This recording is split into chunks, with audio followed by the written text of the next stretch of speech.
Hey, welcome to Free Handling Made AU, My Autistic Life. My name's Lacy, and welcome to Big Sky, Montana. Okay, so let's get going on this Heirloom Sample Afghan. Crochet along. I think I left off on block 35. Yeah, I'm pretty sure I did. So we're gonna start on blocks 36, and this first round of blocks is 36 through 40.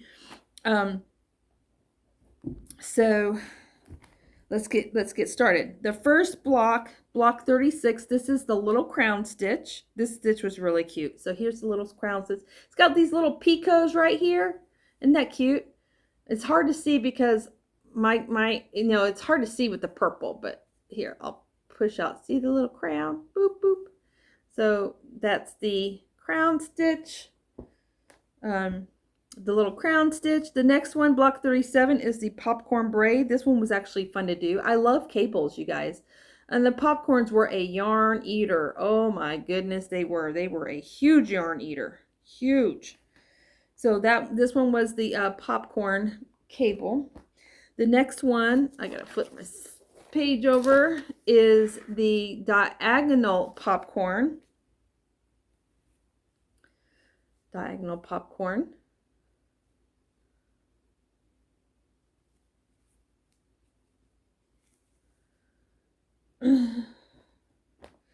And this next one is block 39, and it is the popcorn diamond. This one was a challenge for me. I had to redo it like 3 times. But that's the popcorn diamond. I'm trying to, like, it's all kinds of wonky. I don't know. Anyway, and then block 40 is the fan stitch. I really love this stitch. I would love that to make that into an Afghan or a cowl. Isn't that pretty? It's so pretty. I just love it. I love the definition. Can you imagine having an entire blanket made with these stitches? Or a cowl? Or maybe even a poncho or something? So pretty. All right. Hold on tight. I'm going to get the other bag. Okay, the next blocks are blocks 41 through 45.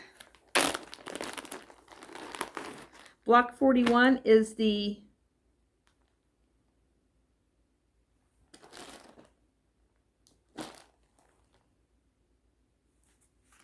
fan and popcorn.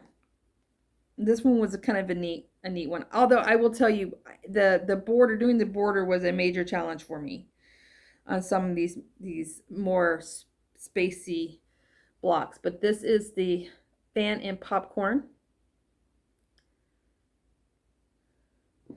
This one was really difficult as far as doing the border. I must have redid this border I don't know how many times. It was a headache. It was such a headache doing this border.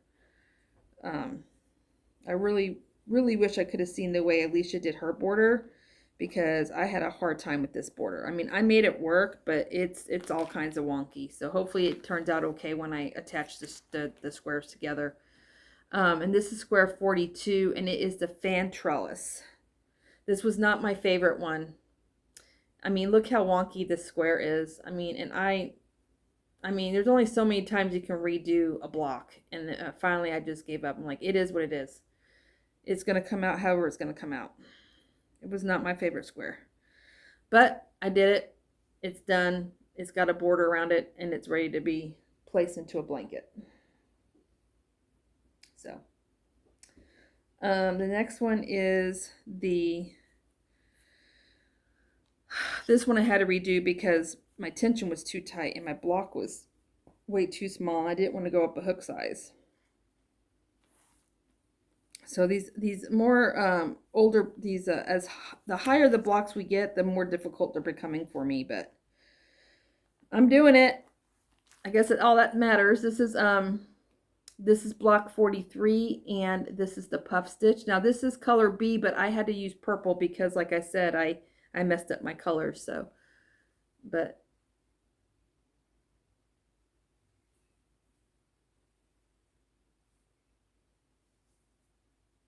so that is the puff stitch. The next one is block 44. It also is color B, but I had to use purple. And this was the cluster braid. This one's kind of pretty. I like cables and braids.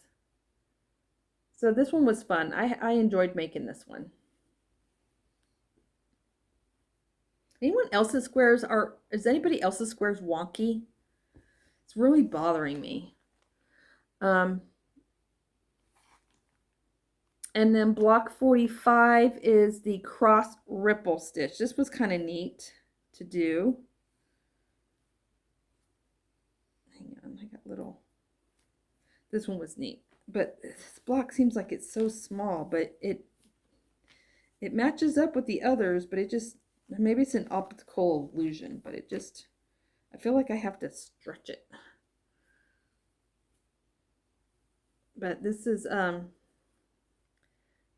the cross ripple stitch block.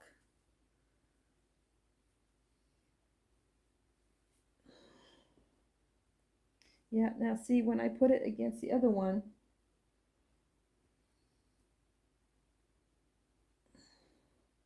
see, it matches. It just seems smaller to me. It must be just an optical illusion of the stitches or something. All right, so that is all the way through blocks 45. I did get blocks block 46 through 50 done. I guess I can go ahead and show them. I'll go ahead and show them. Then I can start with block 51 once we get the next 10 done, or next 12 done, or whatever. We're going up to block 63, you guys. And she just dropped block 52 tutorial this week. So I'll be working on that. So I'm going to go ahead and show these ones just so that I don't have to worry about another video for a while. So this one is blocks 46 through 50.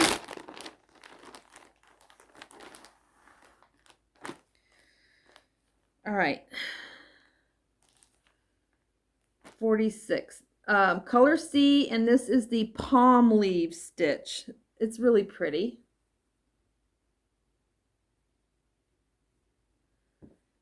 And the next one is block 47. It is the ripple stitch. This one's really pretty too. This reminds me a lot of the blanket stitch, to be honest.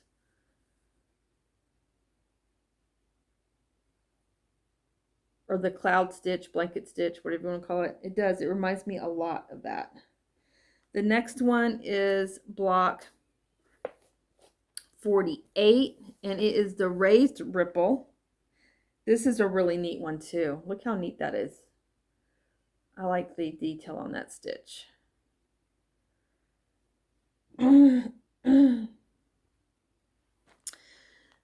This one was hard. This is block 49, and it's the Lacy Weave, and I had the worst time doing the border on this one, and I'm going to tell you right now, this block is all kinds of wonky. I did the best I could. And I hate the ones where it ends with a wave like this, because your border's not straight, and it's driving me insane. But hers look like this, so see how it's going to go like that, because the way that the stitches end. See, at the bottom it's all straight, right? It's all straight at the bottom because that's where you start, but the top doesn't look like the bottom, and my OCD is in overdrive, and I don't like it. It's not my favorite block because of that. I don't like it when, I don't know, it's not square to me, because you can't, because of the way that the stitches and the way it ends, like, it's impossible. Anyway, it is what it is, and it's done. And this was the Lacy Wave. And then block 50 is the Picot Stitch. This one's kind of cute. It's the Picot Stitch. That was done with color B. All right, that's all the way through blocks 50. I'm on block 52, and I'll get that done by this weekend. And then I will be showing you guys blocks 51 probably through block 63, and that'll be the last video before I put this bad boy together. Whoop, whoop. We're getting close to the end, you guys. We're getting close to the end. All right, so that's it for today. We'll see you guys later. Thank you for stopping by, and thank you for, you know, joining me on my little journey with this huge Afghan. I really hope it turns out, you guys, because I want my mother-in-law to get this Afghan. So we'll see. I'm really nervous about sewing the blocks together. Like, I'm super, super, super nervous. And I've heard from several people that there's so many different ways that you can attach blocks together. This pattern has a certain way that it does it. I don't know what that way is. I don't know if Alicia's going to go with the attachment process with the way that the pattern tells her to do it, or if she's going to do it her own way. I have no idea. We'll wait and see. My biggest concern is the corners, making sure, you know what I mean? Like there's no holes in the corner, you know what I mean? Because I've never attached squares together before. I mean, I know there's a certain way to do it so you don't have holes in the corners. So we'll see. You guys stay tuned. Man, I feel like I bit off more than I could chew with this project because I joined it as a very, very, very beginner crocheter. So my blocks are going to look different as the months go by because I've been crocheting other things and building up on my skill.